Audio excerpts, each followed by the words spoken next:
IQ test as a measure of intelligence, यानी बुद्धिमत्ता को मापने के लिए, बुद्धि को मापने के लिए बुद्धि लब्धि परीक्षाओं का जो प्रयोग है, इसके बारे में आपका क्या विचार है? तो ए ऑप्शन कहता है वैलिड है, क्योंकि since they can predict intelligence accurately, यानी बुद्धि को एकदम शुद्धता से संभावना बता देते हैं। तो गार्डनर तो कह रहे हैं IQ टेस्ट काम के ही नहीं है ना? तो ऐसा तो नहीं कि शुद्धता से बता देंगे।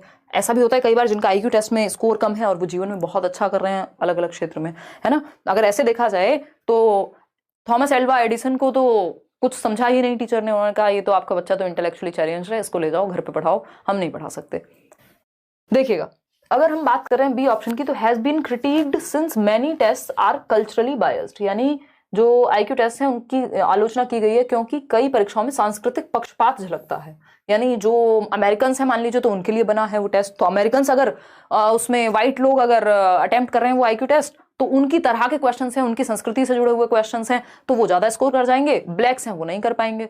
तो इस तरह की कल्चरल बायस भी पाया जाता है IQ टेस्ट में, इसलिए इनको हम एक्यूरेट नहीं कह सकते, इसलिए इनका क्रिटिसिज्म होता है, जो कि बात सही है ना? बच्चों को रैंक करने के लिए, IQ कैटेगराइज करने के लिए गलत तरीका है।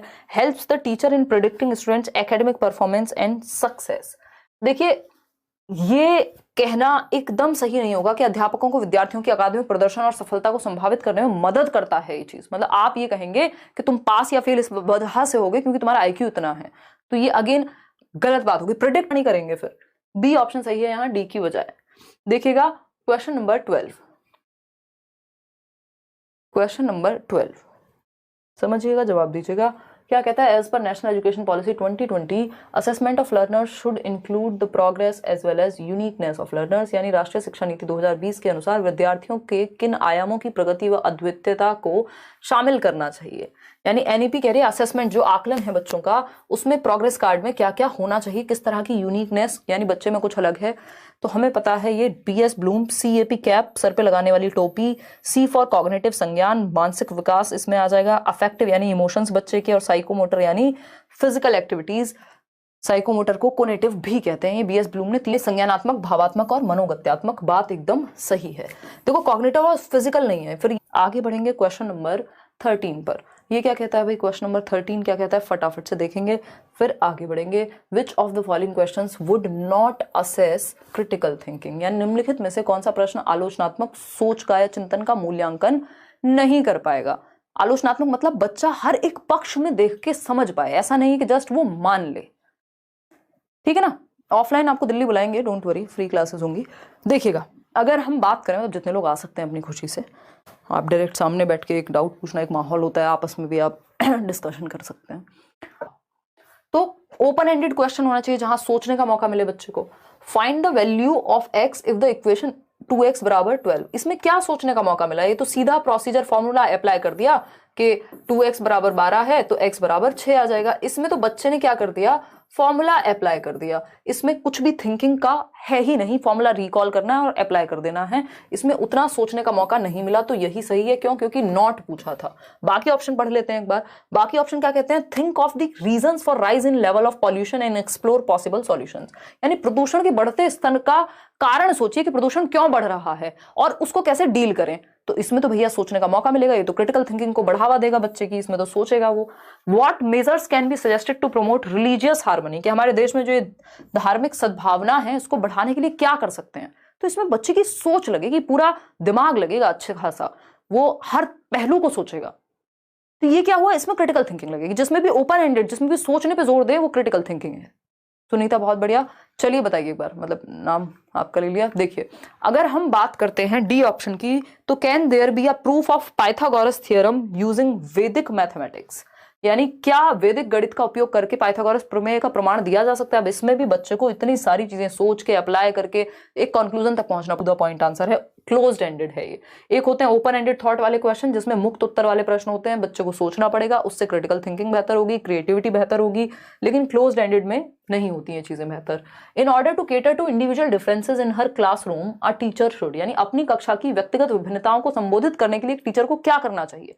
भाई व्यक्तिगत विभिन्नताएं एक इंपॉर्टेंट टॉपिक है कि इंडिविजुअलों को केटर करने की बात करें, इंडिविजुअल डिफरेंसेस का ध्यान रखें अगर क्लास में, तो किन चीजों को फोकस में रखेंगे। पहला ऑप्शन है point out the economic background and caste of all learners in the classroom, यानी कक्षा के सभी विद्यार्थियों की आर्थिक पृष्ठभूमि के, तुम इतने, तुम्हारे पिताजी इतना कमाते, तुम मिडिल क्लास में हो, अच्छा तुम लोअर मिडिल क्लास हो, अच्छा तुम गरीब हो, ये ठप्पा नहीं लगाना होता इंडिविजुअल डिफरेंसेस का, और कि तुम इस फलानी कास्ट से आते हो और ये करते हो, ये खराब बात हो गई।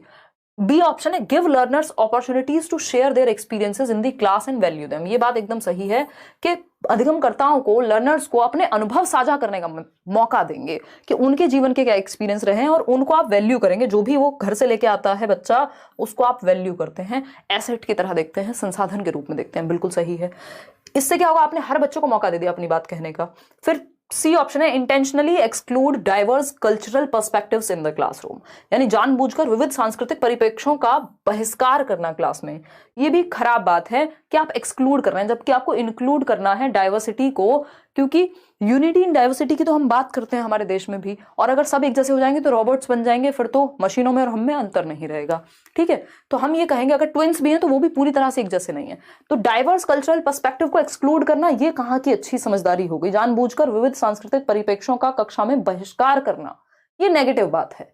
अब पूछा क्या है हमसे कि अगर आपको केटर करना है इंडिविजुअल डिफरेंसेस को, तो कौन सा उत्तर सही है। अब इसमें मिक्स्ड आंसर आ रहे हैं, सी कह रहे हैं 49% लोग। चलिए मैं देख लेती हूँ, गजब का क्वेश्चन है, इसका आंसर और गजब होगा। 37% लोग ए कह रहे हैं। चलिए समझते हैं। फर्स्ट और सेकंड, देखिए सेकंड सही है, फर्स्ट बिल्कुल भी सही नहीं है, तो हटा दिया हमने। फर्स्ट और थर्ड, अगेन थर्ड भी सही नहीं है और फर्स्ट भी सही नहीं है, तो ये तो और गलत हो गया। या तो इनको नॉट लगाना चाहिए था ऊपर क्वेश्चन में। सेकंड और थर्ड, सेकंड तो सही है बट थर्ड कहां से सही है, थर्ड नहीं है सही, सिर्फ सेकंड सही है, ये भी सही नहीं है। तो क्या करें, इसमें फ्री नंबर बांट देते हैं। सीटेट ने ऐसा कहा है, मैंने नहीं, इन्होंने कह दिया 9, मतलब फ्री टू ऑल। आपने कोई भी अटेम्प्ट किया है, सब सही है, क्योंकि मेरे ख्याल में ये नॉट लगाना भूल गए। अगर नॉट लगा होता तो यहां पे आंसर हो जाता फर्स्ट और थर्ड। ठीक है ना, तो एक क्वेश्चन में गलती हुई है, पेपर में सेकंड का ऑप्शन दिया ही नहीं है, जो कि सही है, आप गलत है। क्वेश्चन नंबर 15 देखिएगा। क्वेश्चन नंबर 15 देखिएगा, learning of students from disadvantaged sections should be promoted, यानी वो बच्चे जो किसी भी वजह से वंचित परिवेश से आते हैं, यानी किसी भी रूप में डेप्राइव्ड रहे हैं, उनको चीजें नहीं मिली हैं, चाहे वो समाज ने उनको एक्सेप्ट ना किया हो, उनकी जाति की वजह से, उनके धर्म की वजह से, उनकी आर्थिक स्थिति की वजह से, कोई भी रीजन हो सकता है, मतलब उनको उतना नॉर्मल फील नहीं कराया गया सोसाइटी में, या फील नहीं हुआ, डेप्राइव्ड हैं, वंचित रहे हैं आर्थिक सामाजिक किसी भी एस्पेक्ट में, उनके लिए आप कैसे उनको प्रमोट करेंगे, ये पूछा है। तो क्योंकि आप एक टीचर हैं तो आपके लिए तो हर बच्चा इंपॉर्टेंट है, चाहे वो किसी भी जाति। तो कीप होम ट्यूशंस, के होम ट्यूशंस लगा लो। अब यहाँ पे सिर्फ ये बात तो नहीं हुई कि आर्थिक रूप से कमजोर है, और होम ट्यूशन तो आप किसी भी स्थिति में नहीं लगवाते, चाहे बच्चा अंबानी जी का ही क्यों ना हो, बट आप नहीं लगवाते। बेसिकली क्यों, क्योंकि जब बच्चा स्कूल आ रहा है तो आपकी जिम्मेदारी हो गई ना। फिर ट्यूशन वाला कहेगा एक और ट्यूशन लगा लो, उससे नहीं चल पा रहा, तो ट्यूशंस तो सजेस्ट करना कोई समझदारी की बात ही नहीं है यहाँ पे, चाहे आर्थिक स्थिति से डेप्राइव्ड हो, नहीं हो, कुछ भी हो। ठीक है फिरदौस, चलिए अगर हम बात करते हैं नेक्स्ट की, तो giving them lot of recall based worksheets, इसमें बच्चा एक्टिव होगा ही नहीं, रिकॉल बेस्ड बस रट्टे लगा लो। ठीक, फिर आता है C option, inducing fear and shame of failure, अगर आप बच्चों में भय भर रहे हैं, उनमें शर्म पैदा कर रहे हैं कि अगर फेल हो गए तो बर्बाद हो जाओगे, ये हो जाएगा, वो हो जाएगा, तो भी बच्चे का नेचुरल जो लर्निंग या एप्टीट्यूड है वो सामने नहीं आ पाएगा। तो ऐसे बच्चे जो डिसएडवांटेज्ड हैं, अलाभान्वित हैं किसी भी वजह से, चाहे जाति हो, समुदाय हो, आर्थिक स्थिति हो, उनकी स्टेटस हो, कुछ भी हो, तो उन्हें उपयुक्त शिक्षा शास्त्रीय सहायता प्रदान करेंगे, प्रोवाइडिंग एप्रोप्रिएट पेडागोजिकल सपोर्ट्स। आप जो कर सकते हैं आप वो देखते हैं, बाकी लोगों में, सिस्टम में, बच्चे के घर में, बच्चे में, उनमें कमियां नहीं निकालते। क्या करते हैं, अपने पेडागोजिकल मेथड्स, अपने टीचिंग मेथड्स के द्वारा उनको सपोर्ट करेंगे। तो D option is the right answer, कि आप सही मेथड का प्रयोग करेंगे उन बच्चों के लिए भी, उनको भी इमोशनली और फिजिकली हर तरह से वो एक्सेप्टेड फील करें क्लासरूम में, ऐसा माहौल देंगे।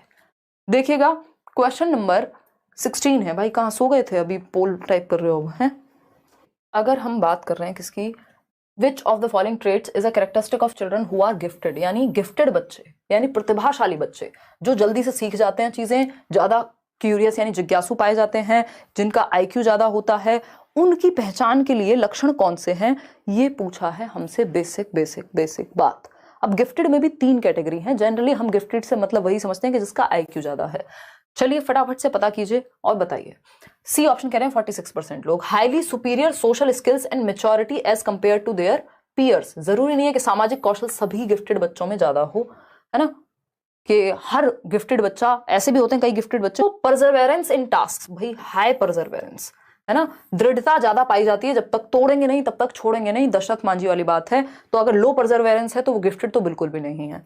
क्यूरियोसिटी एंड इंक्विजिटिवनेस यानी कौतूहल व जिज्ञासा, ये बात बिल्कुल सही है कि जिज्ञासु नॉर्मल बच्चों से ज्यादा होते हैं, जिज्ञासा इनमें हर चीज को लेकर ज्यादा होती है, और इंक्विजिटिव होते हैं, इंक्वायरी ज्यादा आईक्यू वाले क्वेश्चंस नहीं दिए, अभी मत लगाना पोल, एक मिनट रुकना। और एक और चीज है, जनरली हम 3 तरीके से बोलने के बाद भी, देखो क्वेश्चन नंबर 17 देखिएगा, अगर हम बात करें, हम बेस्ट विशेस हमारी तरफ से, get well soon, special education in special schools for students with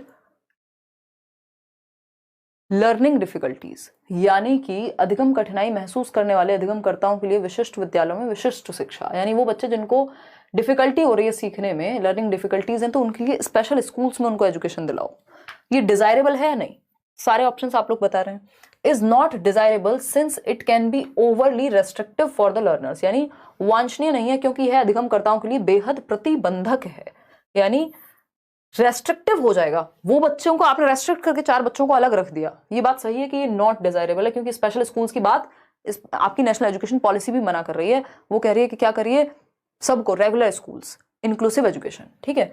B option है is desirable so that learners with learning difficulties are segregated from those, segregate तो करना ही नहीं होता, डिजायरेबल तो बिल्कुल भी नहीं है चीज। नॉट डिजायरेबल क्योंकि एक्सपेंसिव है और डिमांडिंग है, ये रीजन नहीं है, बच्चे की भलाई के बारे में हम सोचते हैं यहाँ, तो वांछनीय नहीं है, क्योंकि ये बात सिंपली दिमाग में हमारे होनी चाहिए।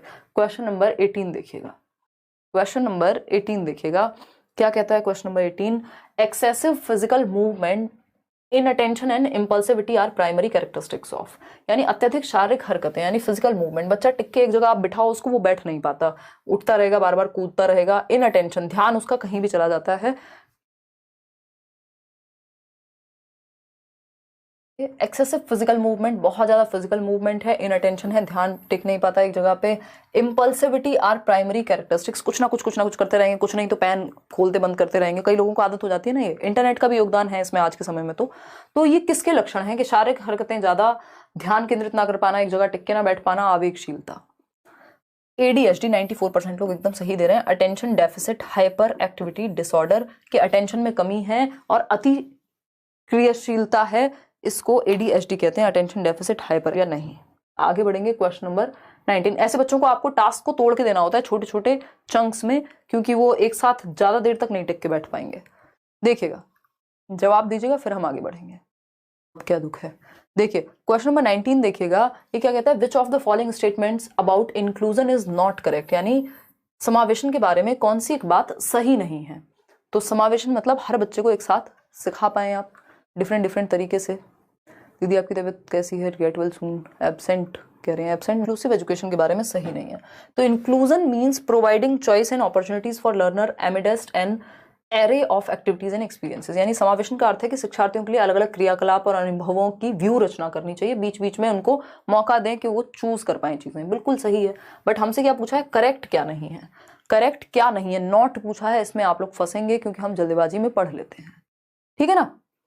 मैम मैं 4 आवर टाइम सीटेट, अच्छा 4 बार सीटेट दिया है, अभी तक क्लियर नहीं हो पाया है, 12 घंटे ड्यूटी करके आने के बाद कुछ नहीं हो पा रहा, प्लीज़ आप कुछ सजेस्ट करिए। नितेश पांडे, एक तो 5 सब्जेक्ट के जो नोट्स मिलेंगे उनको आप प्लीज़ शांति से बैठ के पढ़िएगा, थोड़ा टाइम आपको डिवोट करना पड़ेगा। बात तो सही है, पूछा है क्या गलत है। Inclusion implies accepting all learners without imposing normative standard, बिल्कुल सही बात है, हर बच्चे को एक्सेप्ट करना। सी ऑप्शन है inclusion involves investing in categorisation and labelling of children, यही गलत है और जो गलत है वही सही है, क्योंकि हमसे नॉट करेक्ट पूछा था, बच्चे बैठा सेग्रीगेट करना, रैंक करना, बिल्कुल गलत बात है। डी ऑप्शन है inclusion includes use of diverse pedagogical needs, ये तो पॉजिटिव है, तो सी ऑप्शन ही सही गलत है और वही सही है, क्योंकि पूछा ही गलत है कि उनको वर्गीकरण करना, अलग थलग करना, उन पे बांटना उनको गलत है एकेडमिक क्षमता के आधार पे। क्वेश्चन नंबर 20 है, what adaptations should a teacher make while engaging learners who are visually challenged, यानी किस तरह के अडेप्टेशंस, किस तरह के चेंजेस एक टीचर को करने चाहिए उन बच्चों को केटर करने के लिए जो दृष्टि बाधित हैं, जिनको देखने में कोई भी समस्या है।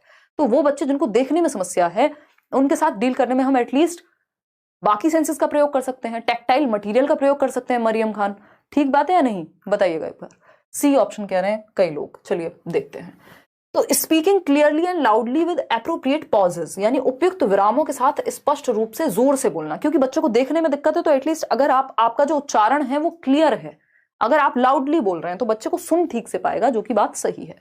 फिर आता है use text to speech software. ये भी अच्छे होते हैं कि जैसे मान लीजिए टेक्स्ट लिखा हुआ है आपके सामने, एक सॉफ्टवेयर ऐसा काम करेगा कि इसको स्पीच में, जैसे आप फोन में भी देखते हैं तो प्रोनाउंस करके बता देगा वो कि क्या लिखा हुआ है सामने, तो इससे बच्चा देख नहीं सकता लेकिन सुन लेगा, ये बात भी सही है।